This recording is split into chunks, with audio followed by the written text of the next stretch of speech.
Hey, this is All Saints Cheryl here to do review and recap of Greenleaf episode 11. The end is near.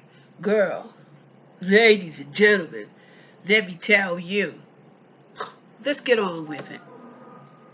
We have Grace basically at the bishop's table in his office, and she's trying to explain to her father that Rochelle and Basie Skanks are brothers and sisters. Basie is the half brother, and that Rochelle basically has a sister. But for some odd reason, the bishop does not want to basically believe what Grace is basically trying to tell and convey to him. He is so set in with Rochelle, he doesn't even know what's really going on. Although he knows that Grace has this thing about Rochelle, and he knows that really Grace doesn't really trust Rochelle. And so as Grace is basically trying to explain, exactly all of this mess that Rochelle has gotten into and is basically trying to, destroy the family. And that Grace tells the dad that this is this is Rochelle, is James's daughter, you know, and while Grace is really trying to, convince her father, here come the FBI. The FBI is like bursting through, coming, basically just bursting through everything. In the meantime, um, Grace is basically looking at everything, and she's trying to compose herself.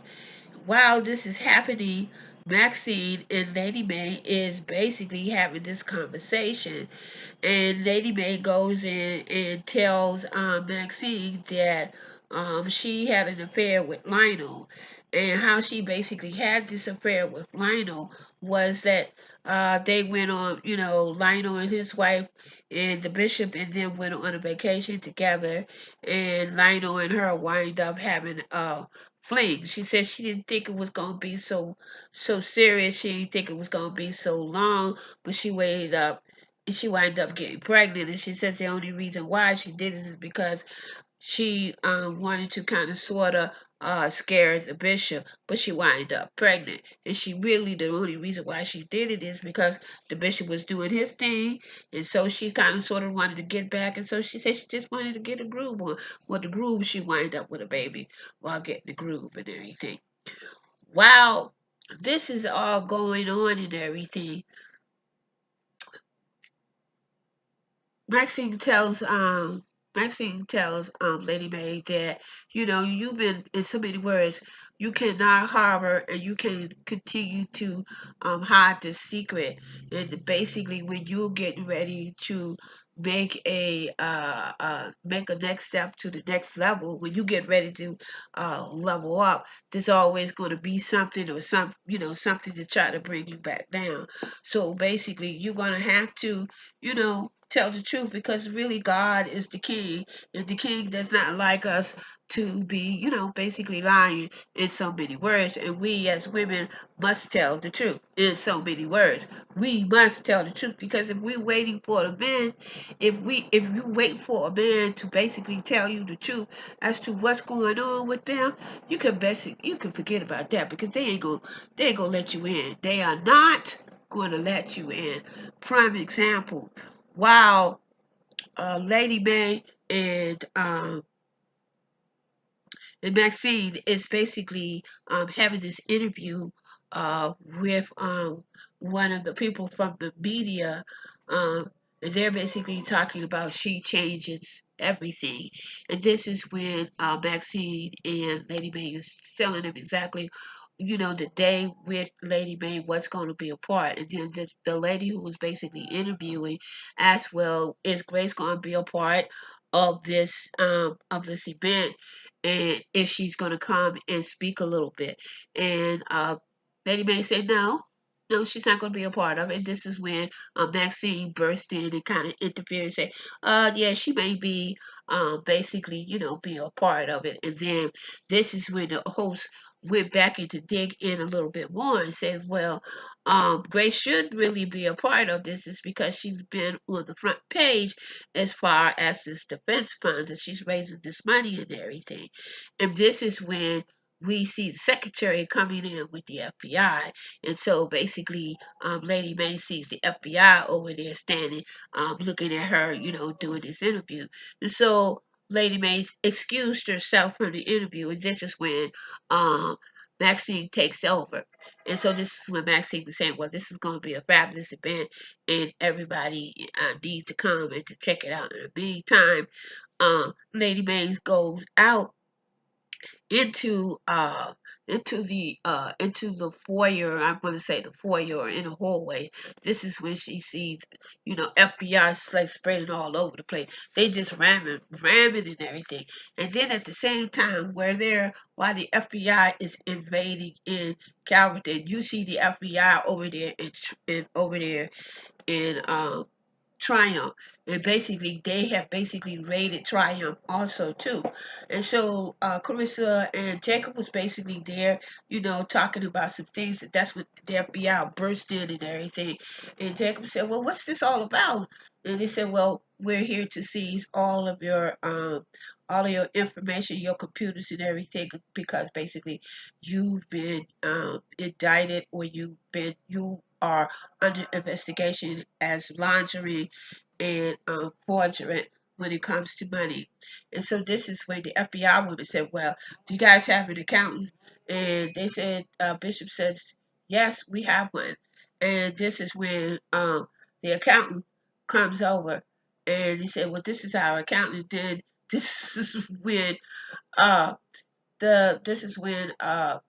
the FBI women call uh, Jacob by Mr. Green. This is when Carissa says, "This is Pastor Green. This is Pastor Green." And then the um, the accountant says, "Whoa, my God, I've basically been waiting for you." So I'm kind of thinking, do you guys think that the accountant called the FBI or basically got on the phone and said that there was something, as he said to the FBI, there was something unorthodox that was going on in the church, and then that's when the FBI followed the account. In the meantime, we see that Charity is basically all upset because she didn't back up her laptop or she didn't back up her tablet and all her music and everything. And so everybody is like coming out of the office. Everybody's like, "What the hell is going on? Why are these FBI?" And so they, confiscated all of the laptops, all of the phones, all of the files and everything. And so this is when Lady May goes to Grace and says, "Does this have anything to do with that Corley, that Corley person that you're trying to help, And Grayson says this ain't got nothing to do with that. This is Dad. This is Pop and his bullshit. And so anyway, she didn't say that, but this is the bishop and his stuff that's going on with him. And so Charity is basically still upset and everything. And then in the meantime, Grace and Charity are in the hallways, and here come Lady May. She's all upset, and basically the bishops are out in the hallways on the phone and everything, trying to, get a hold of. I guess she's trying to get a hold of Rochelle, find out what the hell is going on. And then this was the Lady May is like, coming and said, "What's going on? What's going on? Why are these people here? What? I'm so glad that I have divorced you. It's like I don't want to be a part." I was like, "Oh my God!" And he says, "Lady May, look, stop it. I'm handling it. I'm handling it. I'm handling it." She said, "This is why I divorced you." And he says, "I'm handling it." And then this is when another FBI person says, "Are you the first lady?" And this is when the secretary, I think, Corinne says, "This is not the first lady. She's the pastor." And so this is when the detective said, "Well, your name is on this paperwork too." And so we go on and we see that Grace is like, "What the hell going on?" So she goes into her office and everything, and she picks up the phone and she talks to, she get a hold of the lawyer who's basically handling Coralie's case, and his name was Mr. Gordon. So she says, Mr. Gordon, can you basically come over here? I need you. And so basically, Mr. Gordon comes over. As she comes over, but before Mr. Gordon comes over, we see Charity, and we see the detective. I think his name was Detective Garrett. I don't know. He was detective, but he was a very nice detective. And so she was like, Detective, can I speak to you? And this is when the detective looked at her and said, well, everything is right. She says, no, I don't want to talk to you about that. He says, can you come into, can you follow me to the office? So the detective, he was very nice. And Charity is a gorgeous, black, beautiful. She's gorgeous. Chocolate skin, smooth skin. So basically, what Charity did is that Charity turned on her charm with that magical dark skin and started flirting with the detective. Then she came up. This is when she was telling the story. She said, "You know about PKs and everything?" And the detective said, "Yeah, I know about PKs and everything." She said, "Well, you know, this was back in the day when I was very young and I was trying to figure out whether or not what I want to do. You're still trying to figure out what you want to do, but yeah, we're not going to talk about that. But anyway, since I was trying to figure out what I want to do, so I took these, kind of, not so nicey pictures and everything. And my mom found out about it, and she paid off the photographer, and the pictures is basically on mine. And he says, "Well, where are the pictures? Are they on your laptop?" And this Cherry says, "No, they're not on my laptop. They're on my mother's laptop." And so this is when the detective was like looking at Charity and saying like, "Yeah, okay. Yeah, all right. Let me see what we can do. I gotta talk to I gotta talk to my boss, and I'll get back with you." So in the meantime, while all of this is going on, and Charity is basically trying to smooth talk the detective, trying to get the detective to let her, get what she want off of her mother's laptop, not necessarily her laptop. And so we see that Mr. Gordon has basically came in and to explain exactly all that basically went down. And so we see the bishop, we see Grace, we see Carissa, and we see Jacob. And so Mr. Gordon goes on and he explains exactly what took place and how all of this was basically transpiring. So basically what Rochelle did, Rochelle basically had Tasha to take some paper and have Jacob to sign it and to be able to open up a personal account where when she had the bishop. Remember last week she had the bishop gave her some more money, so she took that money that the bishop did and put it in a bogus account. And this is when we find out that the account that basically, that basically Rochelle set up with the cryptocurrency was not really a real site because there is no such thing. The app that she called herself putting on the phone was not there. And this is when the bishop was trying to explain what was going on. And then this is when the lawyer said, well, did you deposit this $200,000? And the bishop looks at the phone and say, yeah, I did. I said, yeah. But let me talk to my money management. And that was Rochelle. I was like, Rochelle ain't trying to get a hold of you. Rochelle is the one who basically started all of this bullshit. She's the one that got you to, got your nose all wide open and got you to invest money. And now look at your ass. Now look at you. You're trying to figure out where the hell was the money. The money is gone, Bishop. The money is gone. But anyway, this is when the bishop and Jacob started getting into it. And so we find out that the lawyers basically said that, you know, basically we can't do anything right now. The only thing that we could do is to sit and wait and see. And sit and wait. And then this is when the lawyer, Garden, said, well, you just have to sit and wait because basically there is going to be a digital trail. And when that digital trail transpire or pop up, then that's when we are going to be able to find out exactly where this $200,000 is. And so that's when Carissa and Grace basically tore in to Jacob and the bishop, and Carissa says, the both of you, because they were bickering back and forth. And then Carissa said, well, then, you know what, the both of you don't, you all need to just stop, because both of these ladies has basically scammed you all. And then this is Grace, when Grace says yes, and you basically got the church involved, and you got a lot of people involved. So you guys just need to really, really stop with the bull crap. And so we go on, and we see that let's get this let's deal with Zara, right? Zara is with Isaiah. And Isaiah is basically getting ready to go to the studio to, he so called supposed to be having a meet and greet.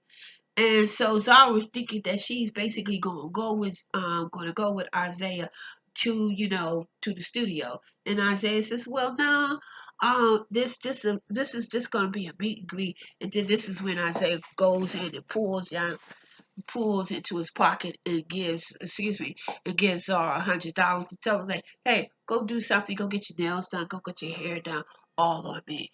And so in the meantime, while he's telling Zara this, he's basically, texting this other person, texting her everything. And so he basically leaves out. And so this is when I say, even though Sophia and Zara is, they're not on good terms and everything, but Sophia is always looking out for her cousin. She's always trying to get Zara to see what type of guy that Isaiah is up to. And for some reason, but I don't know, guys, I don't know, because um when Isaiah came back, and because Sophia sent those pictures that she saw while she was home just chilling, not doing anything. She all made up and everything, but she ain't doing anything. So she, see this video with Isaiah, flirting and everything. So she was like, she gets on her phone and she sees and she says, oh hell, wait a minute. Let me text Zara this. And then this is when she texts Zara and says, Zara, did you see this? And then she sends a copy of the video to Zara. And so Isaiah comes in and Zara says, tell me about this. What's going on with this? And I says, well, you know what? This was just a little meet and greet and everything, with all that serious or anything like that. She says, well, are we a couple or what?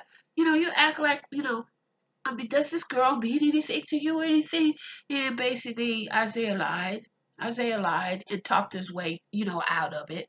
And so that night, after they, finished doing whatever, because he was able to calm her down, Zara wakes up, right?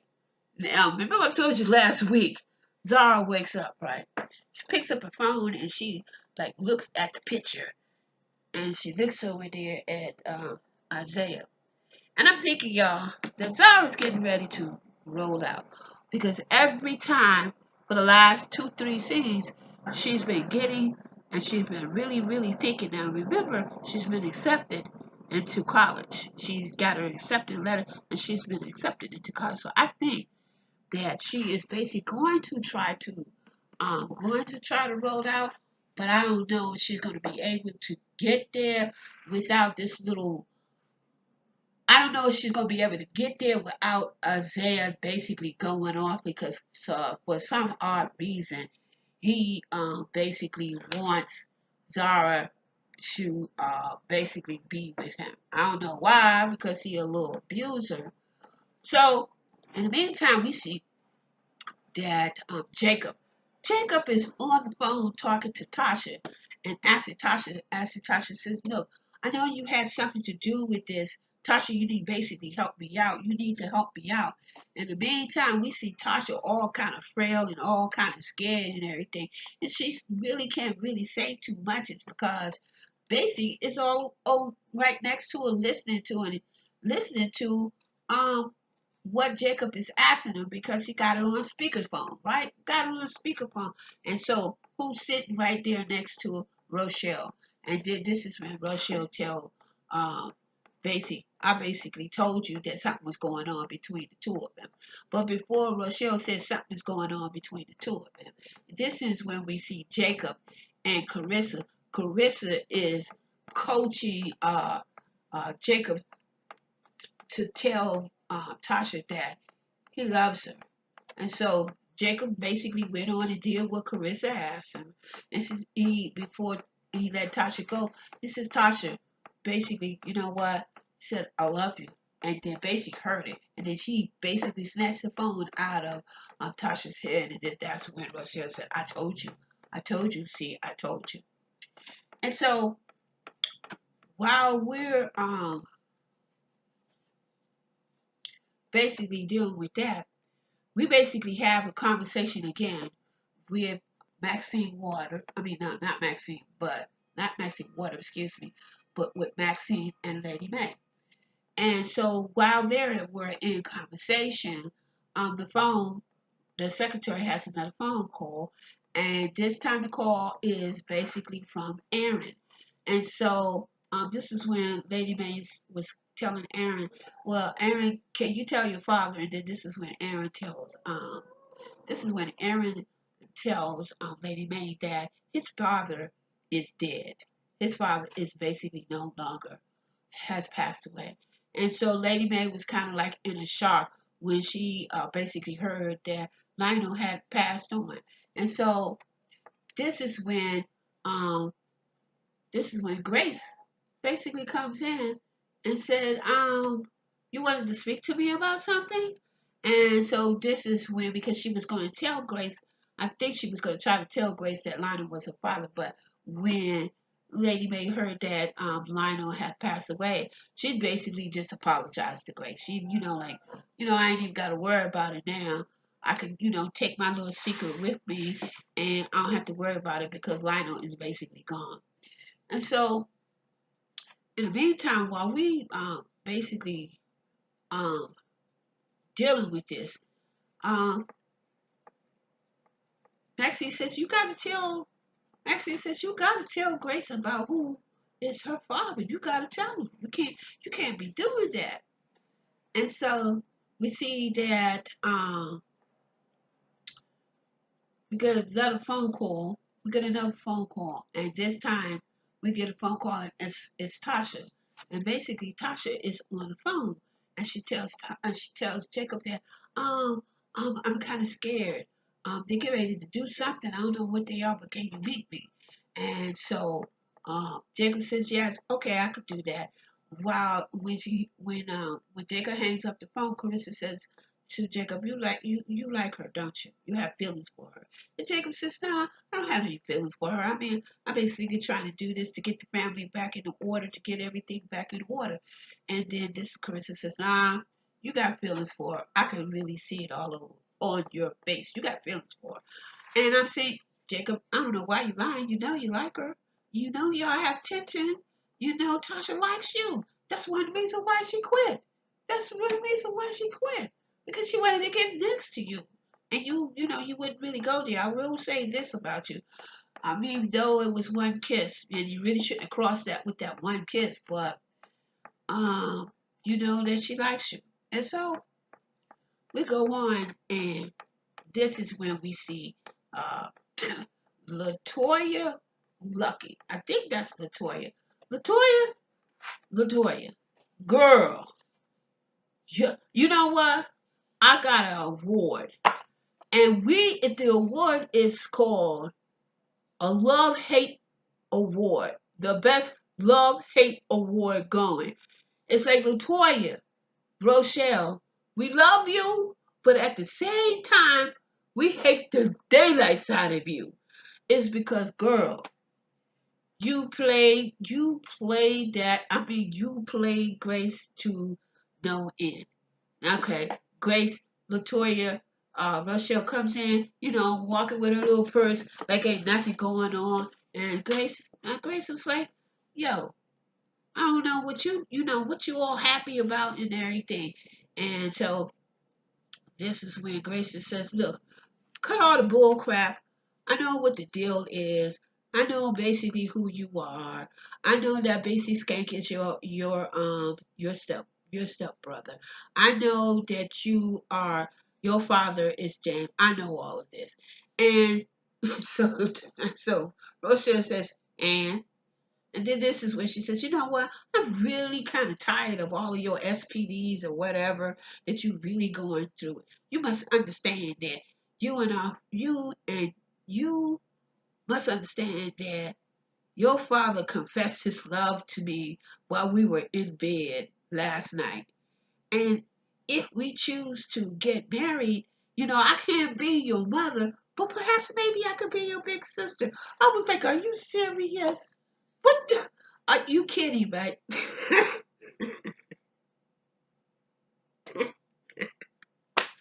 Girl, Academy Award, but it's not the Academy Award, but the Love Hate Award goes to Latoya Lucky. I believe that's her name.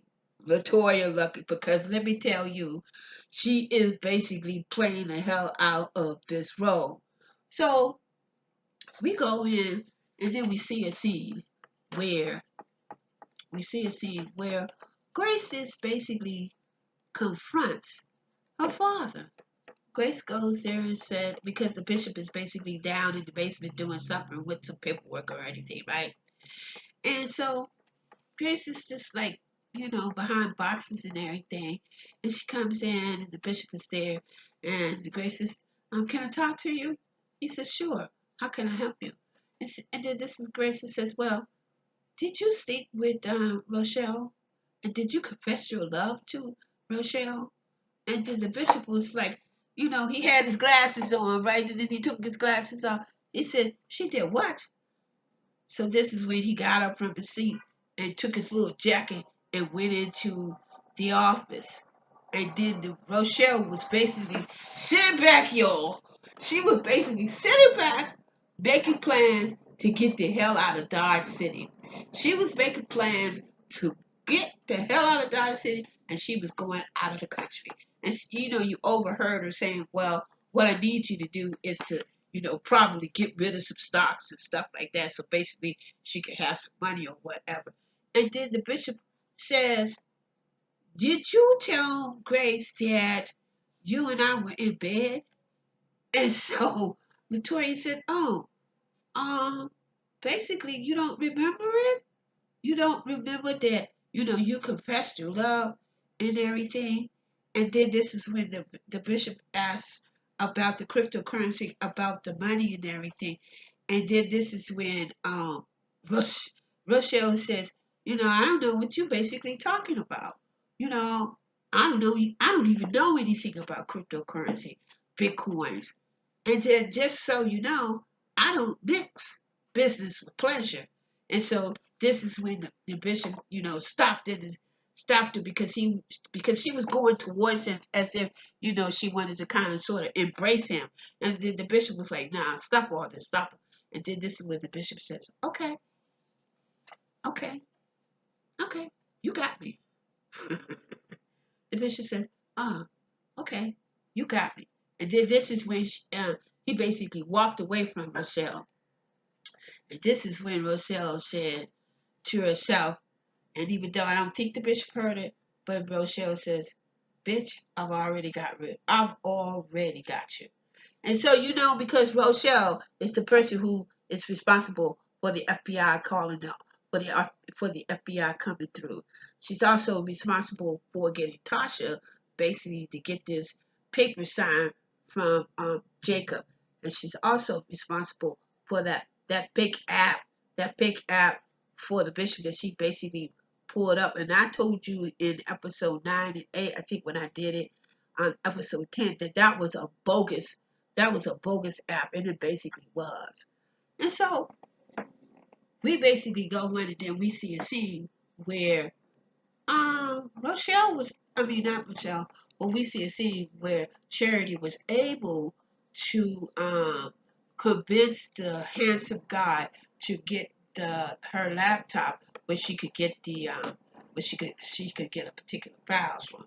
And so he comes in. He says, I'll have it. It was okay as long as it wasn't a part of the investigation. We are allowed to do this. And she says, oh, Jesus, thank you.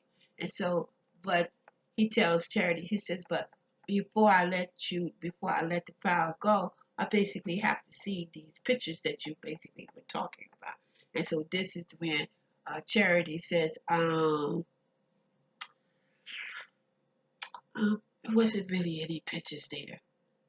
And this is when the detective says, basically, I know. And so he says, I know. So let's see these files that you really want to get to PK. And so that's when both of them was basically found. It was kind of sort of flirting a little bit with each other. So that was good basically on Charity part. And so we go on and we see that Lady May is basically, in the hall in the church, basically doing, her mixtures and her sound. But before that, we see that Charity goes in and basically puts down an SB, puts down an SB, a little thing that you, what do you call it, the SB, whatever you call that you could put all your files and stuff on. And then she says, she goes in and says, here, mama. She puts it down and she says, who's useful now? And then she left out. And I was like, well, okay, Charity, you go, girl. You better work. You better work that black chocolate. You better work it. She's gorgeous. Let me tell you, she is one gorgeous dark woman. But anyway, I digress. So this is when we go in and we see a scene where we see Jacob. Jacob is basically meeting in the spot that Tasha has basically called and told Jacob to meet her in the spot. And so Jacob is basically there to meet her in the spot. And who rolls up? Basie basically rolls up. And so Basie goes on and asks Jacob, did you and my wife, what happened with you and my wife? And so Jacob finally says, well, nothing. It was just one kiss. It was just one kiss. That's all it was. So apparently, Basie is really, really upset due to the fact that Tasha was attracted to Jacob, and Jacob is attracted to Tasha, but they really, really didn't do anything because you can see the energy and everything there between Jacob and Tasha. So we don't know what's really going to happen. And so we go on and we find out that Tasha will not be meeting Jacob. The reason why is Basie has Tasha's cell phone. So basically, somehow, I don't know, we didn't get to see. So basically, has Tasha's cell phone, and he walked off and said, "Well, don't worry about beating Tasha because Tasha is not coming. She's not coming." And so we go on and we see that, you know, Lady May is basically. But prior before that, I almost forgot. This is the biggie. I almost forgot. Well, you know, after Aaron, father basically, passed on, and we find out how he passed on. It was another type of chemo. He was basically trying to get, but he couldn't do it. His body was so weak he couldn't really, take it. And so Aaron comes in, and so Grace says, "Oh, you look so worn out. You look so, you don't look good." And so this is when Aaron says, "Look, my father passed." And so this is when I'm saying to myself, oh shit, guess what? You hugging your brother. You are hugging your brother. So Aaron sits down and says, well, and Grace says, how you doing? And he says, it's more complicated than you think it is. And so basically, you know, Lady May is like really all into it. I guess she thinking that she ain't really gotta release the secret that her and Lionel had this serious affair, and that out of that serious affair they had Grace, right? They had Grace, and so Grace is basically there in the picture and everything of Lady May, and said she changes everything, and so basically, um, Grace comes out of the blue and says, with tears in her eyes, and she says, Is Lionel my father? And so it was like Lady Mae was like, oh man. Lady Mae turns around and says, I don't know. I don't know. And then she basically walk off. Let me tell y'all, I always get into my reviews and I forget to tell y'all to click subscribe, share, and comment. Now, guys, this is so you know, Greenleaf has been picked up for another season, so we will, keep going into the Greenleaf's family until we find out something going on. Somebody gonna take over somebody. Who gonna take over? Who gonna take over? Oh, forgot to tell you that Connie basically went to the bishop and said, "Look, I'm getting ready to hold a meeting, and with the deacons, and you are getting ready to roll." And so so Bishop opened up the door and tell Connie, "Find your way, let the doorknob hit you." Let the doorknob hit you. And so this is when Connie tells the bishop, well, you really don't have any control anyway, because we basically are going to vote you out anyway. So, they had a little bit more dialogue and everything, but I'm trying to, cover everything.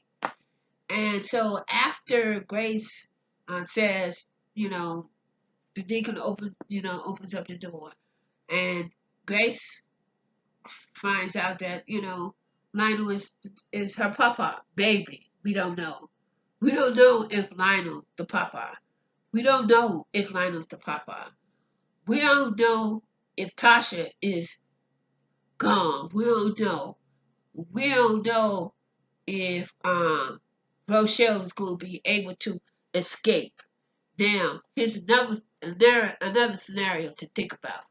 We don't know about Darius. I think Darius is dirty. The reason why I say Darius is dirty, when him and Grace was basically having that conversation, and Grace tells Darius, "You basically know everything," and Darius asks, go back and say, "Well, can you prove it? Can you prove it?" And so I'm thinking that Darius is dirty, and I'm thinking that there is some relationship with Rochelle. The reason why I said it, I have my reasons. If you go back and check my reviews, you gonna see and reason why I said what I said. And so Zara, I believe Zara is gonna roll out. I believe she is gonna, go ahead and enroll in Spelman. I think that's gonna be very interesting. I think that Carissa uh, is really going to realize that Jacob is basically really does have some feeling for Tasha. This affair is totally different from the other affair. From the other affair that Jacob got in, I think it was just one of those, one of those hit and miss, and I could get the pussy. Let me just put it out there. I could get the pussy. But this one right here, this affair, even though it was one kiss, this one is a little bit different. So this was a little bit different. I think those two have basically really fell in love. So we don't know, and I know Carissa is not gonna go down without a fight. Um, Aaron and Grace. That's gonna be really interesting. Look, I'm gonna leave it like that. This is all things Cheryl doing a review and recap because it it I'm, you know what? This is good, y'all. This is good, and I can't wait to see exactly what's gonna go down in the next two episode 12 and 13. Till the next time, I know I'm late, but here I'm still doing it. Take care, peace and love, and have a great weekend. And love is for everyone.